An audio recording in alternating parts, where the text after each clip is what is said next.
All right, folks, welcome to round 4. This is part 4 of home brewing the IPA. I brewed this batch last Tuesday. It is now Monday night, so almost a full week in the first fermenter, and we are going to transfer it to the glass carboy, which was just sanitized, so nice and clean. And we're going to siphon it from the fermenter 1 to the fermenter 2. This gave a nice active fermentation over the weekend, so it's definitely done. We're going to pop this off. We're going to put this into the sanitation bucket over here. Sanitation, very important. Dump that right in here. And we're going to pop this open, which it's not going to be easy, but we're going to do the best we can. Oh, it's coming open. Oh, it smells good. So this is the first time I smelled it since last Tuesday when I cooked it, when I boiled it. And we're going to put it up on the counter there. I'm going to pause the video. All right. I'll let you see this too. Wow. Looks really, really, really good. So let me bring that video camera over here. I'll let you see it. It's going to look good. But we're not going to keep too much oxygen in there, so keep this nice and sanitary. That's after 1 week. So this is an IPA. All right, I'm going to pause this video for now. Stay tuned, folks. All right, before we transfer it into the secondary glass carboy fermenter, we're going to take a gravity reading.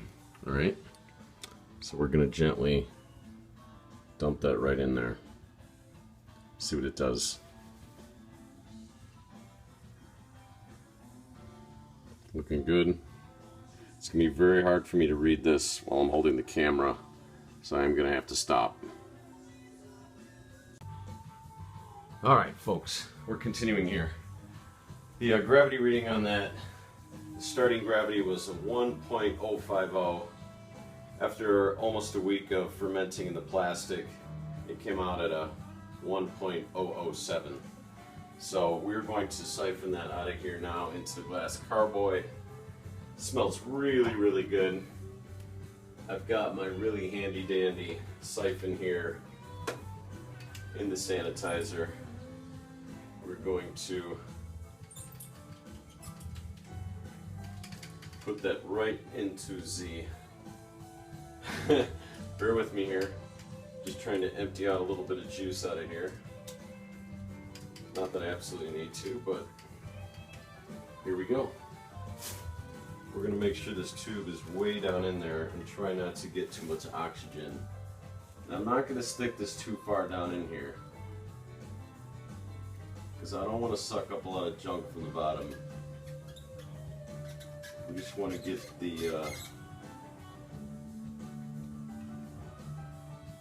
the suction going here. Let gravity take hold. All right.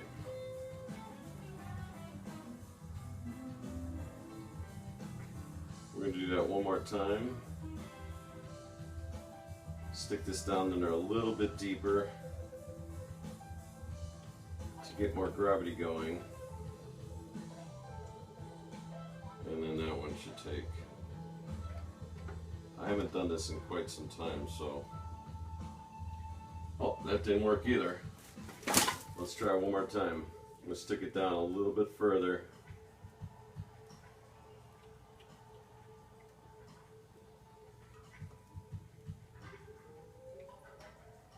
And there we go. All right. I just don't want to stick it too far down because I don't want to get too much of the gook at the bottom. So part of the goal here with the secondary fermentation carboy is to get the clarity, flavor,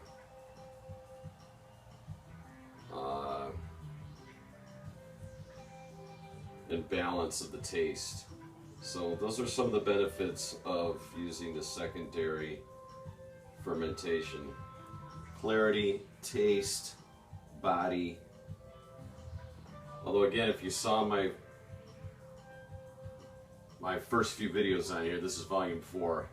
I am no pro at this. I haven't brewed in a long time, so I am if you're watching this at home, you're watching a rookie, which you probably already figured out, but I still like to videotape because I wanted to document this.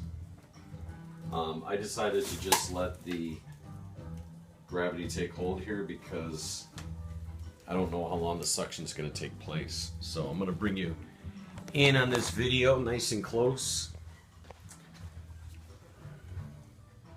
Do a nice fill up. Looks nice and creamy. Creamy and swirly.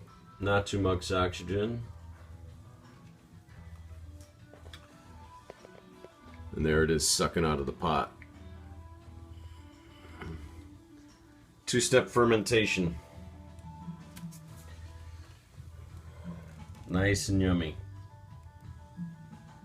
Oh, I can't wait to taste this beer. I cannot wait to taste this beer. Especially if it's good.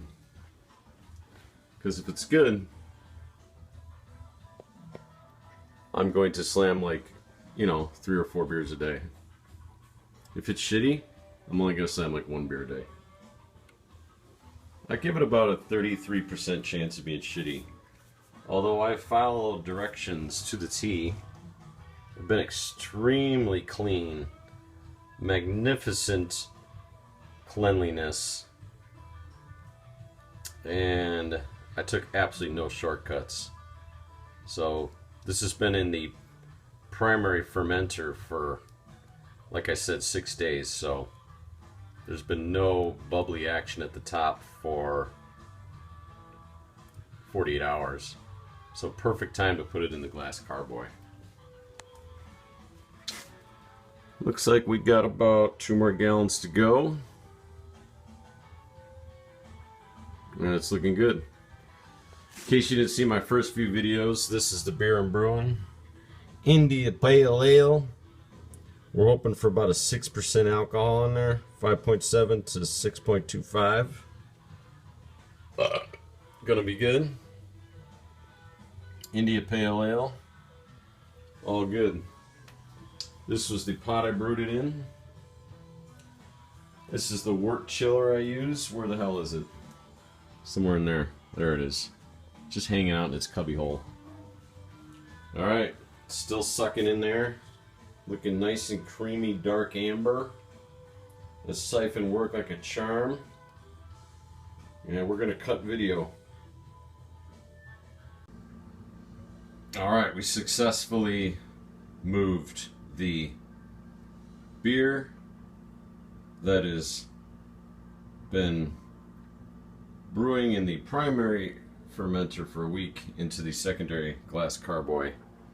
Successful transfer, no hiccups whatsoever. Looks very pretty. Like a perfect 5 gallon. It's going to sit in there for about 2 weeks now. Maybe a little less. And here's what's left in the bottom of the primary fermenter. A lot of schmugana and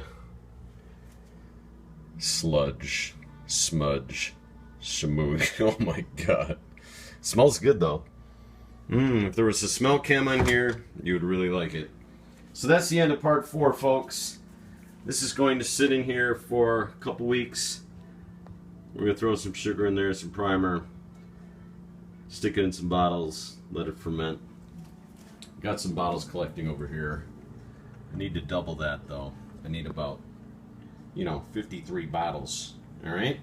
So that's the end of part 4 of this exciting documentary called Home Brewing India IPA. Glad you enjoy. Again, I am no expert, no pro. You're watching a rookie here, so if you're learning to brew at home, please don't watch me. But you know, I've brewed about 8 times, but it's been a long time since I brewed. It looks good though. The again, the reading here prior to the brew came to 1.50. After 6 days, we got a reading of 1.007. So that's always a good sign, right? Signing off. This has been Kimak7 with your home brewing IPA. Woohoo!